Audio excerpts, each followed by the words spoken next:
A ver, todos hemos oído hablar de derechos, ¿verdad? Pero ¿alguna vez nos hemos parado a pensar cómo algo que está escrito en un papel se convierte en una realidad? O sea, en algo que de verdad se puede exigir. Pues hoy vamos a meternos, por así decirlo, en la sala de máquinas de todo esto. Vamos a echar un vistazo a las instrucciones de uno de los tratados más importantes de Europa sobre derechos sociales y económicos.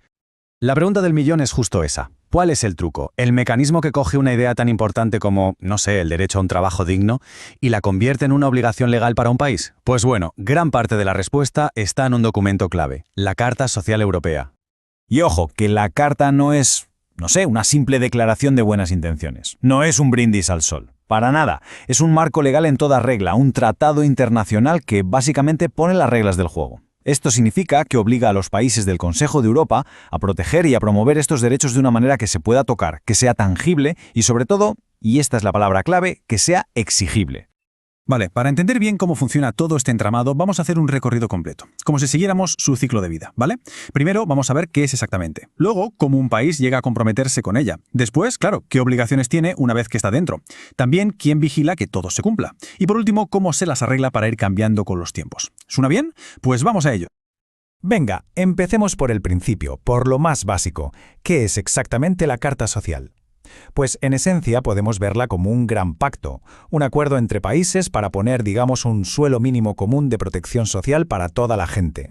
Y aquí viene algo que hace que este sistema sea súper interesante. Esto no es solo un asunto de gobiernos, para nada. La sociedad civil, o sea, la gente organizada, tiene un papel oficial. Las organizaciones no gubernamentales, las famosas ONGs, tienen su propio espacio formal dentro del Consejo de Europa. Y desde ahí pueden participar, pueden vigilar. Son, sin duda, una pieza clave en todo este engranaje. Bien, ya sabemos qué es, más o menos. Ahora, la siguiente pregunta es, ¿cómo se une un país a esto? ¿Cómo se llega a ese compromiso? Porque, claro, esto no es algo que pase de un día para otro. Es un proceso muy formal, con unos pasos muy bien marcados, que un país tiene que seguir para que su compromiso sea legalmente vinculante. Pues para eso tenemos el artículo K, que lo explica todo perfectamente. Hay 3 pasos. Primero está la firma. Esto es como una declaración de intenciones políticas, un sí, nos interesa. Luego viene el paso decisivo, el más importante, la ratificación. Este ya es el acto jurídico formal, el que de verdad ata al país al tratado. Y ya está. Un mes después de esa ratificación, la Carta entra en vigor y sus obligaciones se convierten en ley en ese estado. Y un detalle muy curioso que viene en ese mismo artículo. El tratado no se activó en cuanto el primer país firmó, no. Hacía falta que un mínimo de 3 países completaran todo el proceso. ¿Y por qué? Pues para asegurar que hubiera, digamos, una masa crítica desde el principio. Así todo el sistema de supervisión y de aplicación a nivel europeo podía empezar a rodar con fuerza. Y esto también es súper interesante. El compromiso de un país no tiene por qué ser un todo o nada geográfico. El artículo L introduce una flexibilidad muy importante. Un país puede especificar a qué territorio se aplica la Carta. Por ejemplo, podría decir, se aplica a mi territorio principal en Europa, pero de momento no a mis territorios de ultramar. Y luego, más adelante, puede ampliarlo. Esto es clave para poder adaptar el tratado a las realidades a veces muy complejas de cada nación. Vale, perfecto. Un país ya ha entrado. ¿Y ahora qué? ¿A qué se compromete exactamente? Pues aquí es donde entramos en lo que podríamos llamar las reglas del club, las obligaciones que asume para proteger a todas las personas que están bajo su jurisdicción.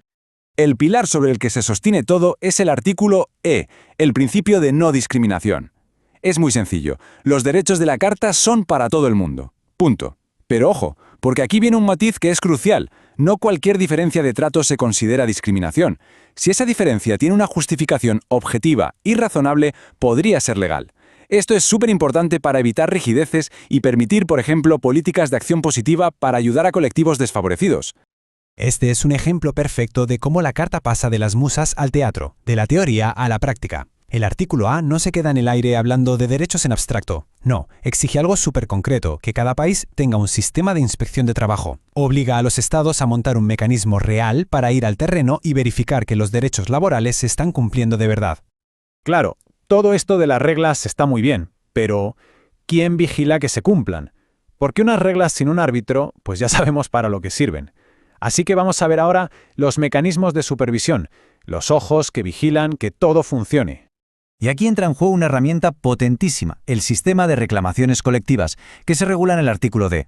La cosa funciona así. Si un país ha aceptado este protocolo, ciertas organizaciones, estamos hablando de sindicatos, de asociaciones de empresarios o de ONG reconocidas, pueden presentar una queja formal. ¿Cuándo? Cuando consideren que ese Estado no está cumpliendo con la Carta. Vamos, es la rendición de cuentas en estado puro. A ver, está claro que ningún tratado puede estar tallado en piedra para siempre. El mundo cambia, surgen crisis, nuevas realidades, y la Carta está preparada para eso. Tiene sus propios mecanismos para ser flexible y adaptarse. Vamos a ver cómo lo hace. Pues fijaos, el artículo F se ocupa de las situaciones excepcionales. En tiempos normales, las obligaciones son las que son y hay que cumplirlas todas. Pero, ¿y si hay una guerra o un peligro público gravísimo que amenaza la existencia del país? Bueno, pues en ese caso, un Estado puede suspender temporalmente algunas de sus obligaciones. Pero mucho cuidado. La palabra mágica aquí es estrictamente proporcional. Esto no es un cheque en blanco para hacer lo que se quiera. Y este punto del artículo H es, de verdad, fundamental. Hay que entender que la Carta funciona como un suelo mínimo de derechos, nunca como un techo. ¿Qué quiere decir esto? Muy fácil. Si la ley de un país protege más a la gente que la propia Carta, pues se aplica la ley de ese país, por supuesto. El objetivo es siempre ir a mejor, nunca para atrás en derechos. Pero la flexibilidad no es solo para emergencias. La Carta también puede cambiar, puede crecer. El artículo J explica todo el proceso para modificarla, incluso para añadir derechos nuevos. No es un camino fácil, requiere propuestas, revisiones, la aprobación de un montón de comités y países, pero demuestra que no es una reliquia, es un documento vivo que está diseñado para evolucionar al mismo ritmo que la sociedad. Entonces, si tuviéramos que quedarnos con 3 ideas clave de todo esto, ¿cuáles serían? Pues mirad, yo diría estas. La primera, unirse a la Carta es un compromiso legal, muy serio. La segunda, esto no va de confianza, va de control. Hay sistemas de supervisión para garantizar que se cumple. Y la tercera es un documento vivo, dinámico, que puede cambiar y adaptarse. Y todo esto nos lleva a una última reflexión. Hemos visto el cómo, ¿no? Toda la maquinaria legal que hay por detrás. Pero la gran pregunta, la que de verdad importa, sigue en el aire. Más allá de los artículos, de los comités, ¿cómo se nota todo esto en el día a día de la gente? Porque es justo ahí, en la vida cotidiana, donde un tratado como este demuestra si de verdad vale para algo.